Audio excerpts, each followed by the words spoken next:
22 मार्च को ईरान को straight of Hormuz खोलने के लिए 48 घंटे का अल्टीमेटम दिया था और ऐसा ना करने पर ईरान के पावर प्लांट्स नष्ट करने की धमकी दी थी।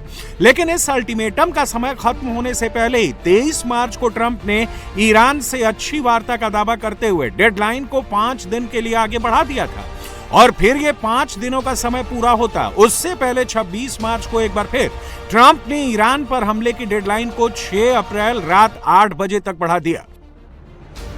लेकिन इस बार ट्रंप ने यह भी दावा किया कि ईरान ने अमेरिका को 10 बड़े तेल टैंकर का गिफ्ट दिया है।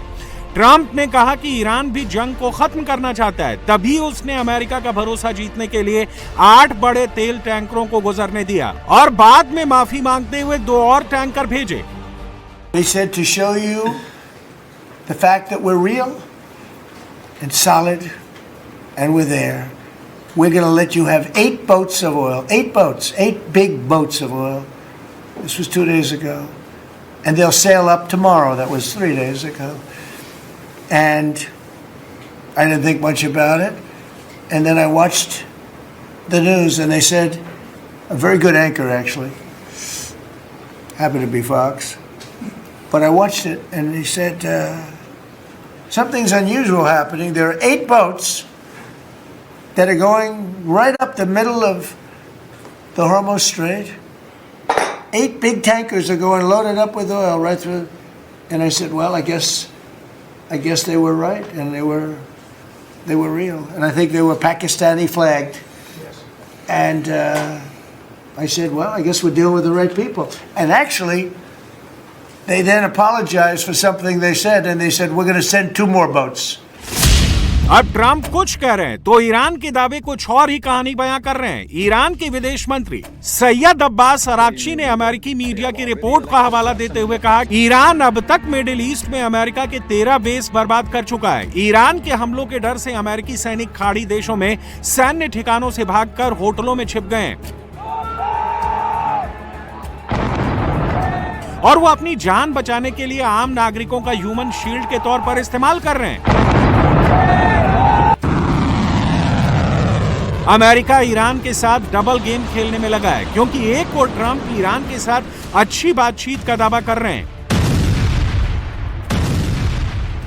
तो वहीं खबर है कि दूसरी ओर अमेरिका गुपचुप तरीके से ग्राउंड ऑपरेशन की तैयारी कर रहा है, जिसके लिए मिडिल ईस्ट में 10,000 और सैनिक भेजने पर विचार चल रहा है। वहीं ईरानी मीडिया दावा कर रही है कि ईरान ने अमेरिका के ग्राउंड अटैक रोकने के लिए 10 लाख सैनिकों की फौज तैयार कर ली है, जिसमें आर्मी, IRGC और बासिज फोर्स के जवान शामिल हैं। जंग के बीच ईरान में ट्रंप के खिलाफ जबरदस्त गुस्सा है। ईरान के बोजनट शहर में ट्रंप के खिलाफ लोग सड़कों पर उतरकर नारेबाजी कर रहे हैं। प्रदर्शनकारी यूएस से मुर्दाबाद के नारे लगा रहे हैं। अब ट्रंप ने भले ही ईरान में 10 दिनों तक हमला टाल दिया हो, लेकिन इजरायल ईरान की राजधानी को लगातार दहला रहा है। इस बार उसने सरकारी इंफ्रास्ट्रक्चर को निशाना बनाया और कई इमारतों को तबाह कर दिया। तेहरान ही नहीं, इस्फहान में भी इजरायल ने भयानक हमला किया और एक के बाद एक कई मिसाइलें दागी। ईरान के करमनशाह में भी नेतन्याहू की सेना कहर बरपा रही है। इजरायल ने IRGC के उस ठिकाने पर बड़ा हमला किया है जो अंडरग्राउंड मिसाइल अड्डों और लॉन्चिंग इंफ्रास्ट्रक्चर के लिए जाना जाता है। खाड़ी देशों में जंग जारी है। हॉर्मुज से तेल और गैस की सप्लाई बंद होने का असर दुनिया भर में दिख रहा है। सबसे ज्यादा खराब हालात यूरोपियन देशों की हैं।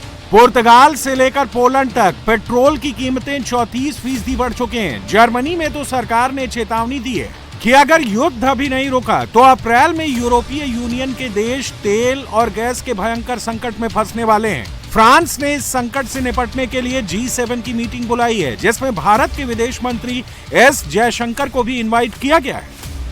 पिछले 1 महीने में इंटरनेशनल मार्केट में कच्चे तेल की कीमतें आसमान छू रही हैं। जो कच्चा तेल जंग से पहले $70 प्रति बैरल मिल रहा था, उसके दाम $120 को पार कर गए हैं, जिसके चलते दक्षिण पूर्व एशियाई देशों में पेट्रोल डीजल की कीमतें 30 से 50% तक बढ़ गई हैं। उत्तरी अमेरिकी देशों में भी पेट्रोल डीजल 30% तक महंगा हो गया है। वहीं यूरोप में 20% और अफ्रीकी देशों में तो 50% तक बढ़ोतरी दर्ज की गई है। भारत में भी तेल कंपनियों को भारी नुकसान का सामना करना पड़ रहा था। पेट्रोल पर करीब 24 रुपए प्रति लीटर और डीजल पर 30 रुपए प्रति लीटर तक का घाटा हो रहा था। भारत सरकार के सामने तेल कंपनियों को राहत देने की चुनौती थी, जिसका सबसे आसान रास्ता दुनिया भर की तरह पेट्रोल डीजल की कीमतों में इजाफा कर देना था।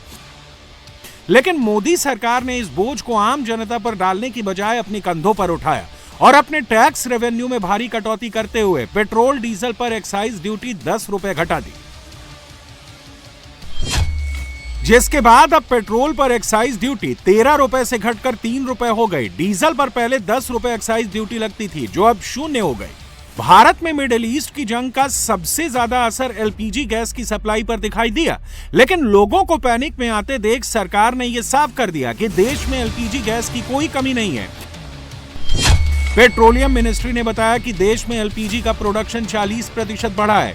देश में रोजाना 80,000 मीट्रिक टन एलपीजी की खपत होती है, जिसमें से 50,000 मीट्रिक टन एलपीजी का प्रोडक्शन देश में होता है और बाकी 30,000 मीट्रिक टन एलपीजी इंपोर्ट होती है। देश में एलपीजी की पैनिक बाइंग ने सिलेंडर की रोजाना डिमांड 89 लाख तक पहुंचा दी थी, लेकिन अब यह घटकर दोबारा 50 लाख सिलेंडर तक आ गई है। वहीं सरकार मिडिल ईस्ट के साथ ही रूस, अमेरिका और ऑस्ट्रेलिया से भी एलपीजी गैस मंगवा रही है। गैस के साथ ही पेट्रोल डीजल की कमी को लेकर भी तरह तरह की अफवाह फैलाई जा रही है, लेकिन पेट्रोलियम मिनिस्ट्री ने कहा है कि लोग इन अफवाहों पर यकीन ना करें, क्योंकि देश में तेल की कोई किल्लत नहीं है। भारत 41 देशों से क्रूड ऑयल खरीदता है। ऑयल कंपनियों के पास अगले 60 दिन का स्टॉक मौजूद है। भारत दुनिया का चौथा सबसे बड़ा ऑयल रिफाइनर और 5वां सबसे बड़ा एक्सपोर्टर है। भारत की रिफाइनरी 100% कैपेसिटी पर काम कर रही है। देश की रिफाइनरी से 150 से ज्यादा देशों को तेल सप्लाई। अब एक और जहां सरकार ने एक्साइज ड्यूटी घटाकर बड़ी राहत दी, तो वहीं एक्सपोर्ट ड्यूटी को बढ़ा दिया, जिससे तेल कंपनियां मुनाफे के चक्कर में सारा स्टॉक विदेशों में ना भेजें। सरकार ने साफ कर दिया है कि भारत का तेल पहले भारत की जनता के काम आना चाहिए, इसलिए सरकार ने विदेशों में भेजे जाने वाले ईंधन पर टैक्स बढ़ा दिया है।